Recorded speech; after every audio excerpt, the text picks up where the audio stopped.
السلام علیکم ورحمۃ اللہ وبرکاتہ. بسم اللہ الرحمن الرحیم. الصلاۃ والسلام علی رسولہ الامین وخاتم النبیین صلی اللہ علیہ وآلہ وسلم. جی، معارف الحدیث کتاب الایمان کا سلسلہ، اور ہم نے نیا چیپٹر شروع کیا تھا بعض منافقانہ اعمال، یعنی ایسے اعمال جو منافقوں والی خصلت رکھتے ہوں. اس میں آج ہمارے پاس 2 حدیث ہیں اور اس کے ساتھ یہ باب مکمل ہوگا، اور پھر ہم نیکسٹ باب میں جائیں گے جس کا تذکرہ ہے کہ وسوسے جو ہمیں آتے ہیں وہ ایمان کے منافی نہیں ہیں. اس کے متعلق احادیث ہم پڑھیں گے کہ یہ جو بعض وسوسے میں آتے ہیں، ہر انسان کو کبھی کبھی آتے ہیں، اس سلسلے میں انشاءاللہ احادیث میں آپ سے شیئر کروں گا. تو آج کی 2 احادیث ہیں اور ان دونوں احادیث کا موضوع نماز سے تعلق رکھتا ہے کہ وہ منافقانہ کون سی خصلت ہے جس کا تعلق نماز سے ہے. میں پہلے پہلی حدیث کی قرات کر دوں. بسم اللہ الرحمن الرحیم. انس قال قال رسول اللہ صلی اللہ علیہ وسلم تلک صلاة المنافق یجلس یرقب الشمس حتی اذا اصفرت وکانت بین قرن الشیطان قام فنقر اربعا لا یذکر اللہ فیہا الا قلیلا. رواہ مسلم. دیکھیں، یہ حدیث جب میں آپ سے شیئر کر لوں گا، آپ نے ایک بات یاد رکھیے کہ رسول اللہ صلی اللہ علیہ وسلم مسجد میں جب تشریف فرما ہوتے تھے تو آپ جو نمازی ہوتے تھے ان کی نماز پر نظر رکھتے تھے. ہم نے یہ کام چھوڑ دیا ہے.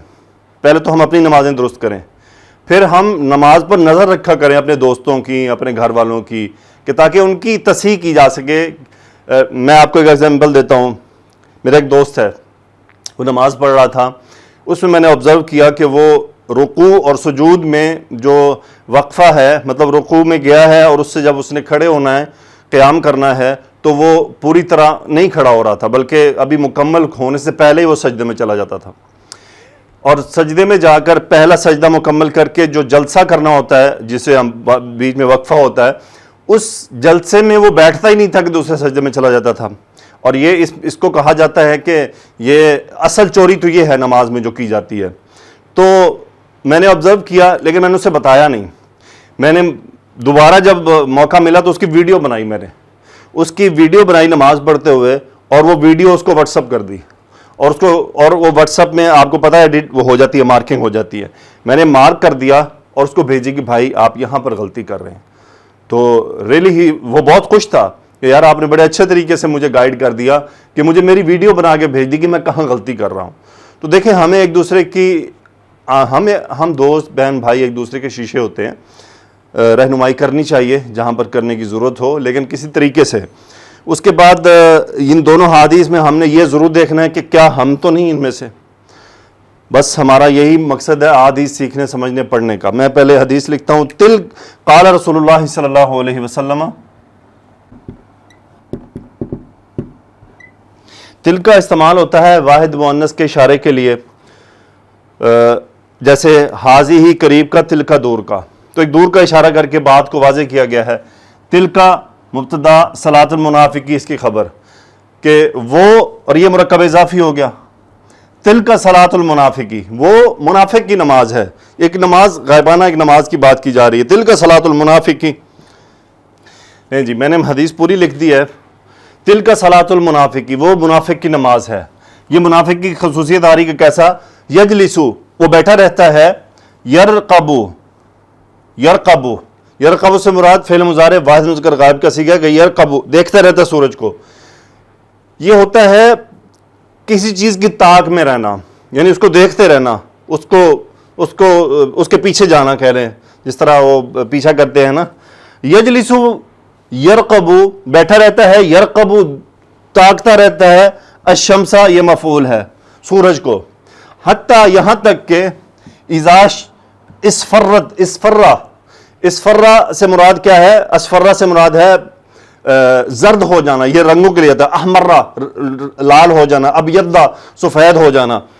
اسفرت واحد مؤنث کا صیغہ ہے ماضی کا. اسفرت، چونکہ سورج کیا ہے؟ عربی میں مؤنث ہے. یجلسو یرقب الشمس، بیٹھا رہتا ہے، سورج کو تاکتا رہتا ہے. حتیٰ، یہاں تک کہ اذا اسفرت، جب وہ زرد ہو جاتا ہے. وکانت، اور وہ ہو جاتا ہے. کانت واحد مؤنث کا صیغہ، کیونکہ شمس مؤنث ہے. کانت بین قرن الشیطانی، یہ بین قرن الشیطانی سے مراد ہے قرن سے قرنانی کرنینی. اب کرنینی مرکب اضافی میں استعمال ہوا, نون ڈراپ ہو گیا تو وہ بن گیا کرنئی, دو سینگ, اس کا مطلب ہوتا ہے سینگ. بینا کرنئی, بینا نے اس کا یہ مضاف الیہ تھا تو نون گرا دیا, اس کا مضاف بننے کی وجہ سے نون گر گیا. بینا کرنئی شیطانی, شیطان کے دو سینگوں کے درمیان ہو جاتا ہے. سورج کی دو کیفیات ہو گئی, ایک یہ کہ زرد ہو جاتا ہے, دوسرا یہ کہ شیطان کے دو سینگوں کے درمیان ہو جاتا ہے. مطلب کہ یہ اس وقت کی طرف اشارہ دیا جا رہا ہے جب سورج کی وہ کیفیت ہو جائے جس وقت کفار سورج کی جو ہے وہ عبادت کرتے ہیں یا شیطان کی عبادت کرتے ہیں, تو یہ وہ وقت ہوتا ہے. کانت بین قرن شیطانی قاما, اب کیا کرتا ہے, وہ کھڑا ہوتا ہے. قاما وہ کھڑا ہوا, فعل ماضی واحد مذکر غائب کا صیغہ, کہ وہ کون ہے, یہ منافق جو یجلسو ہے, بیٹھا ہوا ہے. قاما وہ کھڑا ہوتا ہے, فنقرا, نقرا کا مطلب ٹھونگے مارنا, نقرا واحد مذکر غائب کا صیغہ فعل ماضی. فنقرا اس نے ٹھونگے ماری, اربعا چار, یہ اس کا عدد معدود آ رہا ہے. لا یذکرو اللہ الا قلیلا, لا نفی کا, ذکر یذکرو ذکر کرنا, اور وہ ذکر نہیں کرتا اللہ کا, یہ مفعول ہے یذکرو, الا سوائے اس کے کہ قلیلاً تھوڑا سا, یعنی اب وہ چار ٹھونگے مارنے کی طرف اشارہ ہے. یہ ایک عصر کی نماز کی طرف اشارہ دیا گیا اس حدیث میں. اس حدیث میں عصر کی نماز کی طرف اشارہ ہے. میں دوبارہ سے ترجمہ کرتا ہوں. تلک صلاۃ المنافق یجلس یرقب الشمس حتی اذا اسفرت, یہ وہ نماز جو ہے وہ منافق کی نماز ہے کہ وہ بیٹھا رہتا ہے, سورج کو تاکتا رہتا ہے یہاں تک کہ جب وہ زرد ہو جاتا ہے. وَقَانَتْ بَيْنَ قَرْنَيِ الشَّيْطَانِ, جب وہ شیطان کے دو سینگوں کے درمیان آ جاتا ہے. قَامَ وہ کھڑا ہوا, فَنَقَرَ ٹھونگے ماری, اربعاً چار, لا یذکر اللہ الا قلیلا, اللہ کا تھوڑا ہی ذکر کرتا ہے. تو اب اس کو دیکھیں آپ, یہ تو عصر کی نماز کی طرف اشارہ ہے, لیکن اس کو عموم میں لے کر آ جائیں. کیا ہوتا ہے, اذان کا وقت ہو گیا, ابھی 3 گھنٹے پڑے ہیں, ظہر کا ٹائم ختم ہونے میں, اوکے ٹھیک ہے, وہ 3 سے 2 ہو گئے, 2 سے جب عصر کے نماز میں 15 منٹ رہ جاتے ہیں نا, جلدی جلدی نماز پڑھی, یعنی وہ پورا وقت گزار دیا. تو اللہ کے رسول صلی اللہ علیہ وسلم نے اس کو تلک صلاۃ المنافق کی, تو منافق کی نماز ہے کہ وہ نماز میں وقت میں داخل ہو گئی ہے, اب وہ بیٹھا ہے, انتظار کرے جا رہا, حتیٰ یہ کہ اگلی نماز کا وقت ہوتا ہے وہ دونوں کو اکٹھا کر کے پڑھ دیتا ہے. ارے بھائیو, دنیا کے سارے کام وقت پہ کرتے ہیں, ہمیں سیلری وقت پہ چاہیے, ہمیں گھر میں کھانا پکا ہوا وقت میں چاہیے, ہر کام ہمیں خود وقت پہ چاہیے. ہم اپنا محاسبہ کریں, ہم سب کو اپنا ذاتی کام جن سے ہمیں لینا ہے, جنہوں نے ہمارے لیے کرنا ہے, یا جو ہم سے دنیا میں کام لے رہے ہیں, ان کو کام وقت پر چاہیے. صرف جب اللہ کے حکم کی بات آتی ہے, اللہ کی تابعداری کی بات آتی ہے, تو پھر تاخیر کیوں, پھر یہ سستی کیوں؟ جبکہ یہ یاد رہے کہ ان سلعۃ اللہ الغالیہ, کہ اللہ کا جو سودا ہے وہ بہت مہنگا ہے اور وہ جنت ہے. ان سلعۃ اللہ غالیہ, اللہ کا جو سامان ہے وہ بہت مہنگا اور وہ جنت ہے. اس کو حاصل کرنے کے لیے ہمیں سستی نہیں بلکہ چستی چاہیے. نماز کا وقت داخل ہوا ہے, چھوڑ دیں سب کام, بس نماز ہماری پہلی پرائورٹی ہونی چاہیے. جس دن ہم اس طرح ہو گئے کہ اللہ کے حکم کو ماننے کے لیے ہم نے اپنے اندر چستی پیدا کر لی, تو انشاءاللہ باذن اللہ ہمارے باقی معاملات بھی درست ہو جائیں گے. اچھا, پھر ہم اللہ سے دعا مانگتے ہیں, اس دعا کا جو قبول ہونا ہے, وہ معاملہ حل ہونا بھی ہمیں جلدی میں چاہیے. لیکن جب معاملات ہمیں اللہ کے ساتھ, اللہ کے معاملات ہمیں جو پورے کرنے, اللہ کے احکامات پورے کرنے, ان میں ہم سستی دکھاتے ہیں. اچھا یار, تھوڑا ٹائم رہ گیا. ہر نماز کا یہی حال ہوتا ہے, فجر میں اٹھے, الارم لگایا, بس 1 گھنٹہ رہتا ہے نا, بس آدھا گھنٹے کا اور الارم لگایا, پتہ چلا کہ جناب سورج طلوع ہو گیا اور پھر نماز پڑھی. نہیں, یہ تلک صلاۃ المنافق کی درخواست ہے. آپ اور میں ہم سب غور کریں. اگلی حدیث ہے جی آج کے اس لیکچر کی آخری. ان عثمان ابن عفان رضی اللہ تعالی عنہ قال رسول اللہ صلی اللہ علیہ وسلم من ادرکہ الاذان فی المسجد ثم خرج لم یخرج لحاجۃ وهو لا يريد الرجع فهو منافق. رواہ ابن ماجہ. وهو لا يريد الرجعة فهو منافق.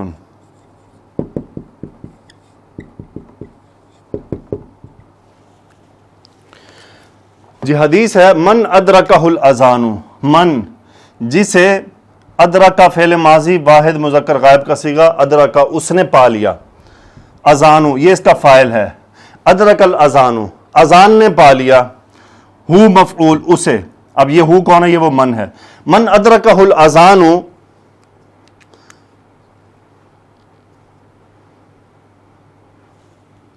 سو جس کو اذان نے پا لیا، فی المسجدی مسجد میں، ثم پھر خرج وہ نکلا، لم یخرج خرج یخرج لم یخرج وہ نہیں نکلا، لحاجت لام حرف جر حاجت کے لیے، ضروری کام کے لیے، وَلَمْ يَخْرُجْ لِحَاجَةٍ یہ حال ہے کہ وہ کس حال میں نکلا ہے، وَهُوَ مبتدا لا يُرِيدُ الرَّجْعَةَ وہ اس حال میں نکلا ہے کہ لا يُرِيدُ لا نفی کا، يُرِيدُ وہ نہیں چاہتا، الرَّجْعَةَ مفعول يُرِيدُ واپس نہیں لوٹنا چاہتا۔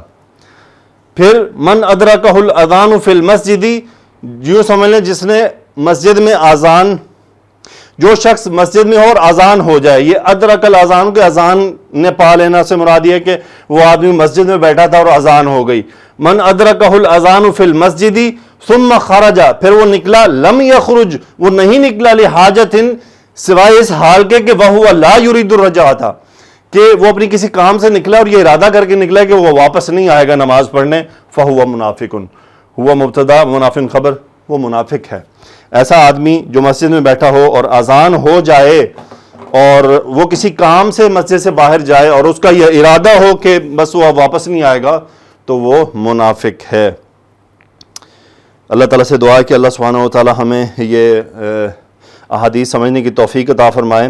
اس حدیث میں جو منافق کا لفظ استعمال کیا جا رہا ہے، مولانا صاحب اس کے بارے میں فرما رہے ہیں کہ اس آدمی کو ہم عقیدے کا منافق نہیں کہیں گے، بلکہ یہ منافقانہ طرز عمل ہوگا جو عملاً منافق والا ہوگا، جبکہ اس کے عقیدے پہ ہم منافق ہونے کی تہمت نہیں لگائیں گے۔ جزاکم اللہ خیرہ۔ اللہ تعالیٰ سے دعا ہے کہ اللہ ہمارے یہ اعمال قبول فرما لے۔ سبحانک اللہم و بحمدک نشہد ان لا الہ الا انت نستغفرک و نتوب الیک۔ اللہم صلی علی سیدنا و مولانا محمد و علی آلہ و صحبہ وبارک وسلم، آمین یا رب العالمین۔